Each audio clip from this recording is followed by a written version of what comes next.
My name is Ahlam Akram. I come from the occupied territory, the last occupied territory in the world, Palestine. I came to the UK in September 1979. It was the first time I'm coming to settle in the UK. I visited London a few times before, but it was the first time knowing that this is going to be my home. I was born in Nablus in the West Bank. After the high school, I went to Egypt for university education. Of course, being a woman, it wasn't an easy thing. Then after university, again, I went to Kuwait, again against my family's will in a way. I stayed in Kuwait for 2 years, during which I met my husband, who is again from a different background. He is Pakistani origin, and again I had another struggle with my family. So you brought up in the West Bank. Yeah? I was brought up in the West Bank. I mean, what was it like? I mean, It was a society that is trying to come up, you know. It was more liberated than the way I look at it now. Not because of Israeli occupation, political occupation, but I'm talking about it as a community, where at least we were dressed normally. There were, I mean, okay, after a certain age, old women, they may put a scarf or something, but we, the young generation, we were dressed very normally in European way. In fact, I have never seen any woman in my family covered up the way I see them today. So, and the new generation, we were, you know, just coming up in the world. And did you experience any violence and things like that? Or at that time there was... In those days, we didn't have the occupation. There were no violence. There were some strikes, but there were a few demonstrations against I don't know if you're going to go that far in politics. Okay. Against the Jordanian rule, you know, they were few, but at that time, I wasn't involved or interested at all in politics or anything else. I was focusing on my education to liberate myself, because I realized that the only way I can be independent is by being financially independent. Okay, so you got married in Kuwait. So when did you come No, I got married back in Nablus with my family. I met my husband in Kuwait, and this is interesting. Again, within 3 days, he proposed to me. And we got to know each other for 10 days. And that's it. And after that, it was the marriage. You know. So, but it was my choice. When did you come to UK then? I came to UK exactly in September 79, as married with my husband and my 2 children. And what was your experience when you first came? And what do you feel like? I'll tell you what, I think we are probably the most mixed family. My husband is born in Lahore, Pakistan. I am born in Nablus, Palestine. My daughter was born in Aruba, and my son was born in Saudi Arabia. And thank goodness that the only country, the only passport we got was the British passport, because my husband has had his education in the UK. So we came after we left Kuwait. We came to settle. I must admit the first year, the first was very difficult. I felt so lonely and so homesick. We did not have a kind of a family to lean on, neither in any of the other places, but now I felt that this is going to be my home. And I learned through my experience. I learned about British culture, British people, what the country can offer you. And gradually, I must admit, the more I learn, the more I become more convinced that this is my home. So when did you move to Kensington? I moved to Kensington in '86. And by then, I was much more aware of how the system work generally. Still, I wasn't as sure because, you see, in the Middle East, I never had to come across, let's say, planning permission or renewing my passport or anything. And generally, somebody in the family will take care of these things and so on. Over here, I found myself on my own standing, and I wanted to improve my life. And I wanted to move to an area where I can still be in the heart of town, where basically, if anybody comes to visit me, they will stay with me. I was so lonely and thirsty for relations. And although I have established some friends, while my children, the first opportunity for any foreigner to establish relationship with people is through schools. And this is where, when I moved to Kensington, my children were already established in the schools. It was so hard to get to know people in Kensington, especially English people, you know. But generally, that didn't bother me. I was learning. When we come to this country, we are so afraid. I had no idea what this country can offer me and how this country protect my right. The first time I was thrilled and over the moon was when I first exercised my right, forget about political or not political. I had a planning permission. I applied for a planning permission, and the neighbors, my next door neighbor, have rejected that, refused to give me that. Whatever it is, it went to the planner, and my neighbor sat to say her piece of why she is rejecting, and it was my turn. And you won't believe it, I stammered. I got so afraid. That is approximately, I would say, 1990. I was so afraid and worried. It was the first time in my life somebody gave me the respect to ask me what do I feel and what is my opinion. And they encouraged me to talk. I spoke about it, why I need it and how it doesn't interfere in anything and so on. And when I got out, I didn't care whether I win or I lose. I was so excited that it was the first time in my life I exercised my right, a right for me as a person, you know. You cannot imagine it. Yeah, I just wanted to ask you the specific things about what a new person like you, who came from another different culture, experience in terms of daily life, you know, school, this, that, the other. Well, it's a very hard experience because where we come from in general, you are surrounded by family, or at least you have the facilities of somebody helping you in the house, in something. You have the facility of a school bus coming to pick up the children. So really, you are in every possible way spoiled as a woman to rely on others, or not to rely as such on yourself. So it was a shock for me at the beginning that I had to do everything by myself. I felt so that's one good. thing. What about food, etc.? I mean, was there? Oh, at that time we didn't have the luxury of variety of food, and particularly Middle Eastern food. So, and you miss it no matter what. And going to restaurants in those days, Arabic restaurants in particular, they're always more expensive. I don't know why. Although the ingredients are not that expensive, it's just they think that being special.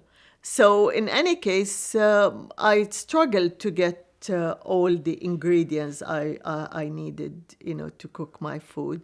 And gradually I started being introduced to other type of food. And gradually I became so fussy that we feel like Chinese, we feel like Italian, we feel like Indian, we feel...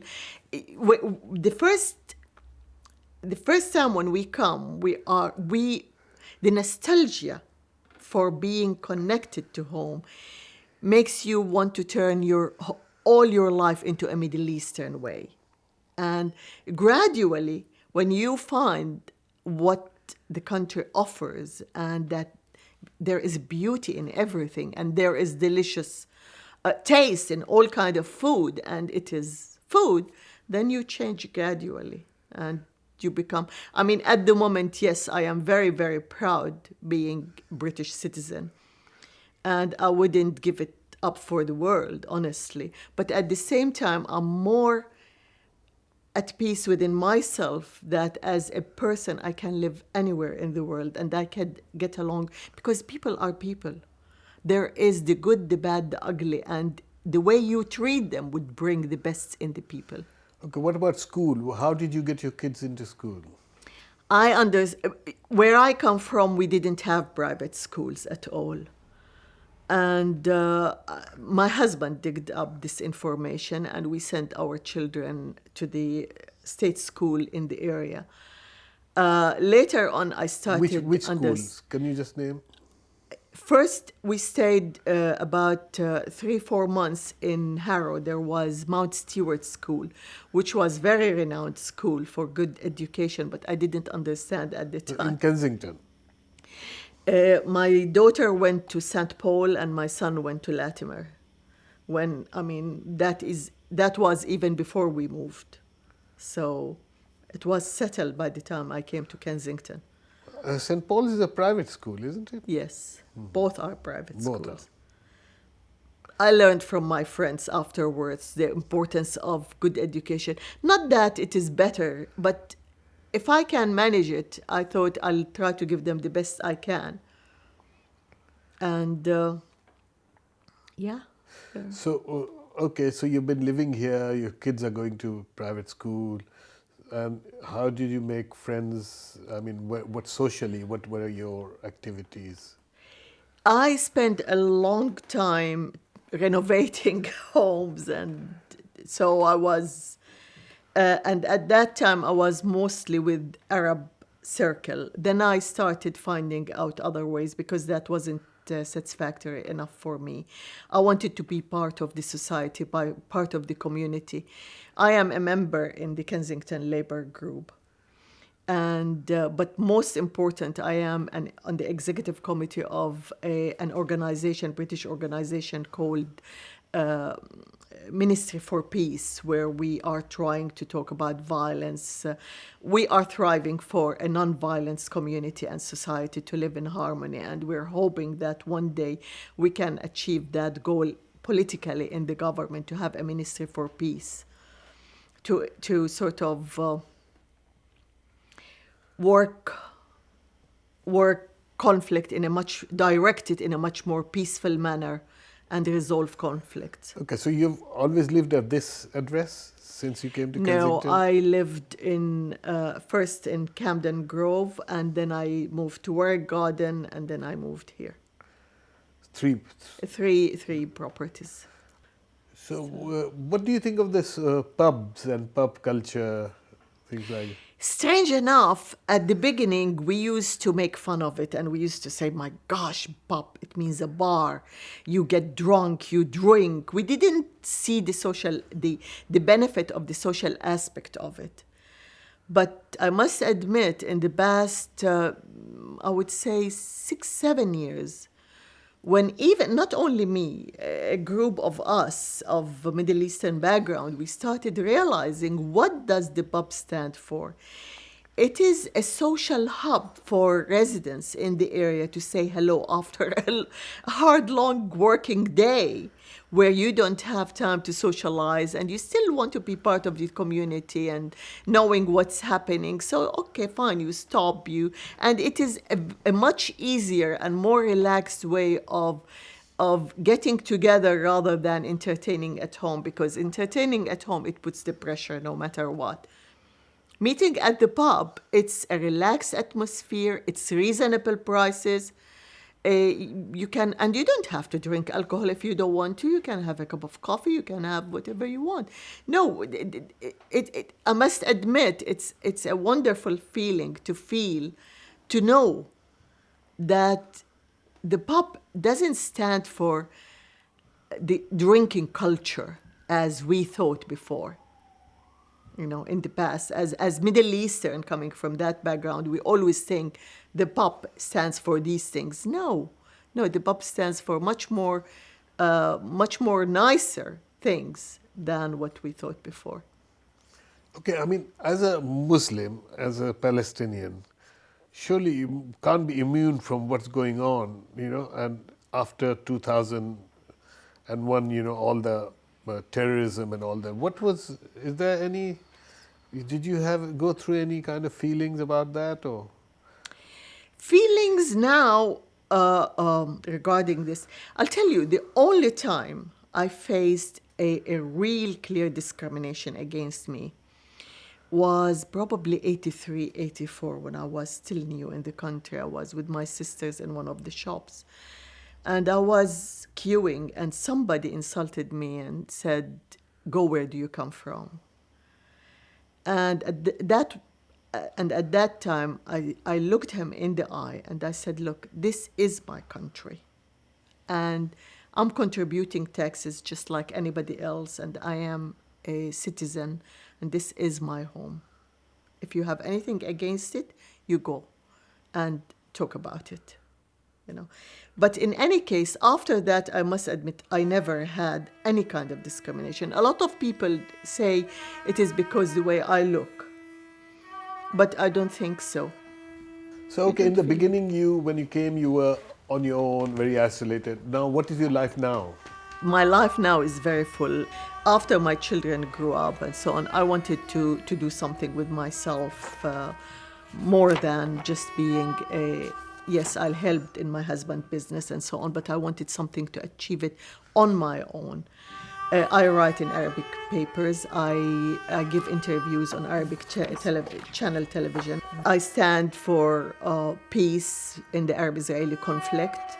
So do you have a lot of friends, Arab Middle Eastern women yes. particularly? Yes, I have. Socially, I have a lot of friends from all cultures now. I have Indians, I have Iranians, I have Arabs, I have English. I mean, that's the beauty of life, to be honest. I mean, I always dreamed of building bridges of peace and understanding between the East and West. And I carry what I believe in, no matter in all levels, as much as I can.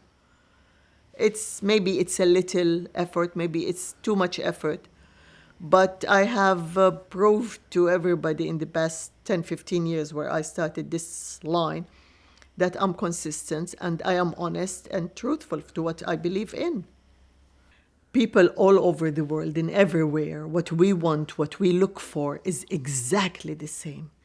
We look for food, shelter, having a best for our children. And that doesn't differ from one person in Tibet or in America or any part of the world. And unfortunately, there is a lot of division in religions. But I reached to a stage where I celebrate any happy moment with my family, my friends. I celebrate Eid. I celebrate Christmas. I celebrate any other happy occasion with those whom I love. Because otherwise, life is so fast, and these are precious moments you enjoy. So why not? Mm-hmm. And I believe that wherever there is love, regardless of religion, it is God is in there. That's how I believe in religion. I am a free-thinking woman, and what made me a free-thinking person is the space of freedom of expression, the freedom of speech, the freedom of I I can say the sun is red, and people will listen and say, okay, if you can reason it, they might believe, they may not. But end of the day, I am secured, I am safe. Unlike where I come from, if I go a little outside the norm, even I'm not going to hurt anybody. It is my opinion. I would be outcasted. Yes, you can say I am a free thinker woman who got confidence through time, and because I am here. Confidence and security and trying to do something good, because after all, we are all human beings.